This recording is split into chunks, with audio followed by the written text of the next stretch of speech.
ఒక్కరు మాత్రమే గెలిచారు. ఆ ఒక్కరు కూడా వెళ్ళిపోవడం జరిగింది. రైట్. అప్పటికంటే ఇప్పుడు ఈ 5 ఇయర్స్ బాగా మీరు స్ట్రగుల్ చేశారు. పార్టీని బాగా పెంచుకున్నారు, బలోపేతం చేశారు పార్టీని. సో అది అందరూ ఒప్పుకోవాల్సిందే. రైట్. ఇటువంటి సమయంలో బీజేపీ కలిసి అవునన్నా కాదన్నా ఈ 3 పార్టీల్లో టీడీపీ అయితే మేజర్ పవర్, నో డౌట్ అందులో. ఎందుకంటే వాళ్ళకున్న ఓట్లు వేరు, సీట్లు వేరు కాబట్టి ఖచ్చితంగా మీతో కంపేర్ చేయలేము. ఇప్పుడున్న పరిస్థితుల్లో కలిసిన తర్వాత బీజేపీకి జనసేనకి అడిగిన సీట్లు టీడీపీ నుంచి వచ్చే పరిస్థితి ఉందా అరుణ గారు?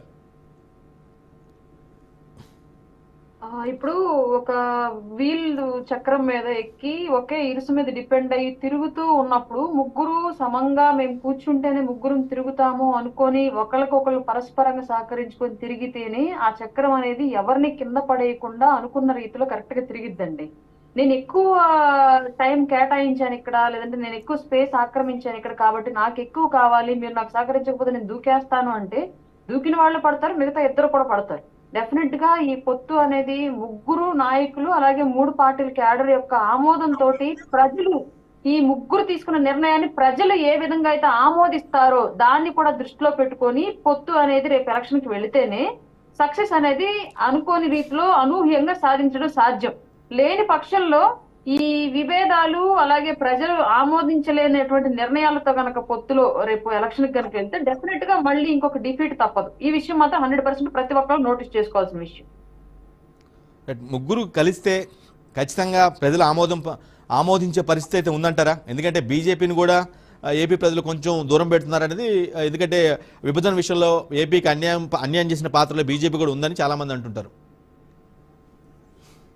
సార్, ఒక మాట ప్రాక్టికల్ గా మాట్లాడుతూ, ఇది ఒక పార్టీ అధికార ప్రతినిధిగా కాకుండా సామాన్య ఓటర్ గా ప్రాక్టికల్ గా మాట్లాడతా, విభజన హామీల వల్ల కేంద్ర ప్రభుత్వం జరిగిన అన్యాయం వల్ల ఒక సామాన్య పౌరుడు, ఒక మహిళ, ఒక నిరుద్యోగి వీళ్ళందరూ నష్టపోయింది. ఆర్థికంగా రాష్ట్రానికి ఆదాయం లేక, ఉద్యోగాల కల్పన, పరిశ్రమల కల్పన, రైతుకు పంట గిట్టుబాటు ధర, అలాగే నీళ్లు, విద్యుత్ ఇలాంటి వాటన్నింటిలో వాటాలను కోల్పోయి నష్టపోయారు. పోనీ ఇప్పుడు రాష్ట్ర ప్రభుత్వం వచ్చిన తర్వాత వీళ్ళు చేస్తున్న పరిపాలనలో ఏమైనా బెటర్ గా వీటన్నింటినీ పొందగలిగి, లేదంటే ఈ రాష్ట్ర ప్రభుత్వం ఉన్న ఓన్ సోర్సెస్ ని యూజ్ చేసుకుని వీటిని సాధించగలిగే పరిస్థితి ఏమన్నా ఇక్కడ ఏర్పడిందా? ఈ రాష్ట్ర ప్రభుత్వం కూడా ప్రజలను అదే రీతిలో నష్టాలు పాలు చేసింది కదా. అప్పులు పెంచింది, ఆర్థిక భారం పెంచింది, ధరలు పెంచింది, నిరుద్యోగుల్ని పెంచింది, క్రైమ్ ని పెంచింది, సామాజిక దురాచారం ఏదైతే ఇవి మద్యం అనేది ఏదైతే ఉందో, కల్తీ మద్యము, గంజాయి, డ్రగ్స్ వీటన్నింటి మీద కూడా వీళ్ళు చేస్తున్నారా లేదంటే చేసే వాళ్ళని చూస్తూ నిర్లిప్తంగా ఉన్నారన్న తెలియదు. కానీ వీటి పర్సంటేజ్ అనేది స్టేట్ లో పెరిగింది. కేంద్ర ప్రభుత్వం అన్యాయం చేసింది అని వేటినైతే కోల్పోయామని సామాన్యుడు బాధపడుతున్నాడు, రాష్ట్ర ప్రభుత్వం యొక్క అసమర్థత వల్ల కూడా వాటినే ఇంకా అంతకు మించిన స్థాయిలో కోల్పోతూ బాధపడుతున్నాడు కదా. అట్లాంటప్పుడు ఈ ప్రభుత్వాన్ని దించాలి అనే కాన్సెప్ట్ లోనే సామాన్యుడు, బాధితుడు ఎవరైతే ఉంటారో వాళ్లే ఉంటారు తప్ప, కేంద్రం మాకు అన్యాయం చేసినప్పుడు మేము బీజేపీని వ్యతిరేకిస్తామనే కాన్సెప్ట్ ఎంతవరకు సామాన్యుడి మైండ్ లో ఉండిద్ది అనుకుంటున్నారు? మీరు ఆలోచించండి ఒకసారి. కానీ అరుణ్ గారు, మీరు ఎంత చెప్పినా సరే మీ అలయన్స్తోనే, అంటే మీ ఇద్దరు టీడీపీ జనసేన కలిస్తేనే ఫైట్ చేయొచ్చు, ఈజీ గెలిచేయచ్చు అనేది మెజారిటీ పీపుల్ ఒపీనియన్ అనేది నా భావన. కానీ కలుపుకోవాల్సిన అవసరం అంత ఆవశ్యకత ఉందా? ఎవరు వెంపర్లాడుతున్నారు కలవటానికి? ఇక్కడ ఎవరు వెంపర్లాట అనేది మ్యాటర్ కాదండి. రేపొద్దున రాష్ట్ర ప్రయోజనం అనేది డెఫినెట్ గా మాకు మ్యాటర్. జనసేన పార్టీగా మా పార్టీ అధ్యక్షుల వారు ప్రజల కోసం మాత్రమే పార్టీ పెట్టి ప్రజల భవిష్యత్తు గురించి మాత్రమే ఆలోచించే పవన్ కళ్యాణ్ గారికి డెఫినెట్ గా అవసరం. రేపొద్దున రాష్ట్ర భవిష్యత్తు కోసం ఆయన పొత్తులోకి వెళ్ళారు కాబట్టి స్వార్థ ప్రయోజనాలను వదులుకొని ఖచ్చితంగా ఆయనకు 100% కేంద్ర ప్రభుత్వంతో సఖ్యత అనేది 100% అవసరం. అందులో భాగంగానే రాష్ట్ర ప్రజల భవిష్యత్తును కోరుకుని రాజకీయ పార్టీ నడుపుతున్న వ్యక్తి కాబట్టి ఆయన డెఫినెట్ గా అవసరమే. మేము ఖచ్చితంగా ప్రజల గురించి ఆలోచిస్తాము, ప్రజల గురించి అవసరమైన పనులు మాకు ఇబ్బందికరమైన అయినా సరే వాటిని డెఫినెట్ గా చేస్తాం. అందులో ఇరు పార్టీలు పొత్తులోకి ఒప్పించడం మాకు ఇప్పుడు కత్తి మీద సాములాగా ఉన్నప్పటికీ కూడా ఆ సాముని గత కొద్ది రోజులుగా చేస్తూనే ఉన్నాం, దాన్ని సక్సెస్ సాధిస్తామని భావిస్తున్నాం. ఇన్ కేసు అలయన్స్ ఓకే కాకపోతే, అనుకోని పరిస్థితుల్లో ఇండివిజువల్ గా పోయినట్లయితే అన్ని పార్టీలు ఎవరికి ఫెచ్చింగ్ అంటారు ఎక్కువ? సార్, ఆల్రెడీ టీడీపీ జనసేన పొత్తు అనేది ఫిక్స్ అయిపోయింది. ఇది 100% డెఫినెట్ గా 24 ఎలక్షన్ కి వెళ్తుంది. దీన్ని ఎట్టి పరిస్థితుల్లో చెడిపోనివ్వం. బీజేపీతో ఆల్రెడీ పొత్తులో ఉన్నాం. ఒక స్టూడెంట్ నేను ర్యాంకర్ అవ్వాలి అని విపరీతంగా చదువుకుంటున్నప్పుడు నువ్వు ఫెయిల్ అయితే అనే కాన్సెప్ట్ అక్కడ ఛాన్స్ లేదు. తను ర్యాంక్ కి ట్రై చేస్తున్నాడు, జస్ట్ పాస్ కి ట్రై చేయట్లా. అట్లాగే మేము 100% బీజేపీతో పొత్తుని ఫిక్స్ చేసుకోవడానికి ప్రయత్నం చేస్తున్నాం కాబట్టి చెడిపోయింది అనే కాన్సెప్ట్ అనేది మా దగ్గర అదే లేదు మీ ప్రస్తుతానికి. అరుణ్ గారు In case మీరు అడిగిన ఇద్దరితో పొత్తు ఉన్నారు. కావాలి- అరుణ్ గారు మీరు 2 పార్టీలతో ఉన్నారు, కానీ బీజేపీ లేదు, ఒక పార్టీతోనే ఉంది, మీ పార్టీతోనే ఉంది. అది కాదు ఇక్కడ మ్యాటర్. లేదండి, అది కూడా పవన్ కళ్యాణ్ గారు ఒప్పిస్తారండి, మీరు చూస్తూ ఉండండి. 2024 ఎలక్షన్ కు 3 పార్టీలు కలిసి వెళ్తాం 100%. సో కలిసి వెళ్తే మాత్రం మీదే అంటారు. సార్ కలిసి వెళ్తే మాక్సిమం 40 సీట్లు కూడా దాటకుండా వైసీపీ ఓటమి పాలైద్ది అనేది వారి సాధారణ సామాన్యుడు మాట రాష్ట్రంలో. శ్రీనివాస్ రెడ్డి గారు విన్నారా? కలిసి వస్తే మీకు 40 కూడా దాటదు, 40 మీ సంఖ్య 40 కూడా దాటదు అని చాలా స్ట్రాంగ్ గా చెప్తున్న పరిస్థితి కనిపిస్తుంది. అఫ్ కోర్స్ విల్సన్ గారు కలుస్తామని బహిరంగ చెప్పట్లేదు, కానీ 2 నెలల టైం ఉంది, 2 నెలల టైం ఉంది. ఇలాంటి మాటలు ఎన్నైనా మనం వింటా ఉంటాం. ఇలాంటి సొరకాయలు కోసే మాటలు అంటారు వీటినే. వైఎస్ఆర్సీపీని ఓడించేటటువంటి దమ్ము, ధైర్యము, ఒంటరిగా సత్తా లేకనే కదా వాళ్ళందరూ కలుస్తుంది. అమ్మా సైలెంట్ గా ఉండండి, మీరు మాట్లాడిన సార్ సైలెంట్ గా ఉన్నారు, చాలా ఓపిక గా ఉన్నా. అసలు ఈయన నాకు ఇస్తాడో లేదా అని కూడా అనుకుంటున్నా.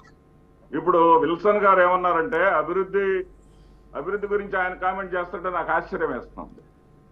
విల్సన్ గారు ఆంధ్రప్రదేశ్ రాష్ట్రంలో జగన్మోహన్ రెడ్డి గారు ముఖ్యమంత్రి అయ్యే రోజున ఆంధ్రప్రదేశ్ రాష్ట్రంలో తలసరి ఆదాయం 1,54,000 కోట్లు మాత్రమే, 54,000 రూపాయలు మాత్రమే. ఈ రోజున 2,47,000 రూపాయలు సార్. ఇది అభివృద్ధి కాదా అండి? అదేవిధంగా చెప్పాలా? ఆంధ్రప్రదేశ్ లో చెప్పాలంటారా? ప్రజల దగ్గర విల్సన్ గారు మీకు అవకాశం ఇస్తాను. పెరగటం వల్ల 88,000 కోట్ల రూపాయలు డిపాజిట్ అయినాయండి బ్యాంకుల్లో.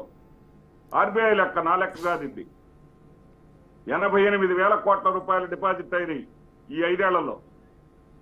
నెలకి సంవత్సరానికి సరాసరి 9.4% చొప్పున డిపాజిట్లు శాతం, ప్రజల డిపాజిట్లు ఆంధ్రప్రదేశ్ రాష్ట్రంలో పెరిగాయి. అదేవిధంగా అభివృద్ధి లేదంటున్నారే, 16 లక్షల కొత్త పిఎఫ్ ఖాతాలు వచ్చినాయండి. కొత్తగా ఉద్యోగాలు వస్తేనే ఆ ఖాతాలు వచ్చేది. కొత్తగా 16 లక్షల శ్రీనివాస్ రెడ్డి గారు వచ్చినాయి. శ్రీనివాస్ రెడ్డి గారు విల్సన్ గారు చాలా కామెంట్స్ చేశారు. ఎలా అంటే కేంద్రం నుంచి చాలా సంస్థలు. నేను మాట్లాడినప్పుడు ఒక్కటే క్వశ్చన్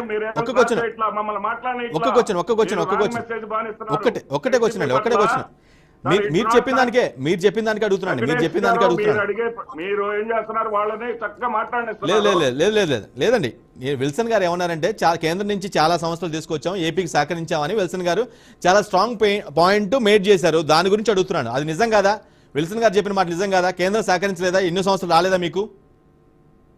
ఏమండి, ఇందాకే అరుణ గారు చెప్పారు ఏమని, రాష్ట్రం అభివృద్ధి చెందాలంటే కేంద్రముతో కలిసి మెలిసి ఉండాలి అని.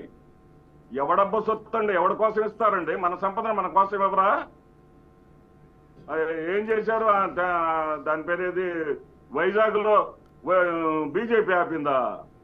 ప్రజల యొక్క ఉద్యమానికి భయపడి వైజాగ్ ప్రైవేటీకరణ చేయకుండా ఆపారు. ప్రైవేటీకరణ చేయకుండా వాళ్ళు ఆపారు సార్. ఈ రోజున రామాయపట్నం పేపర్లకు పరిమితమైంది. రేపు 29వ తారీఖు నాడు ఓపెన్ అవుతుంది. మచిలీపట్నం పోర్ట్ ఉందే, పనులు ఎప్పుడు ప్రారంభం చేయాల, శరవేగంగా పనులు జరుగుతున్నాయి. భోగాపురం ఎయిర్పోర్ట్ ఉందే, చాలా వేగంగా పనులు జరుగుతూ ఉన్నాయి. అక్కడ అభివృద్ధి లేదు, పనులేమి లేదు, జరగట్లేదు. ఇదన్నీ కూడా ప్రభుత్వం మీద గుడ్డగాల్చి వేయటం తప్ప ఈ ఆంధ్రప్రదేశ్ రాష్ట్రంలో ఉన్నటువంటి ప్రజలకు చాలా స్పష్టంగా తెలుసు.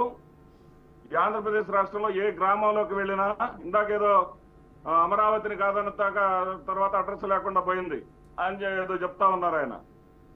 ఆంధ్రప్రదేశ్ రాష్ట్రంలో అమరావతితో కొంత కులవాదులకు అవసరం ఉందేమో కానీ అమరావతితో ఆంధ్రప్రదేశ్ రాష్ట్ర ప్రజలకు అవసరం లేదు.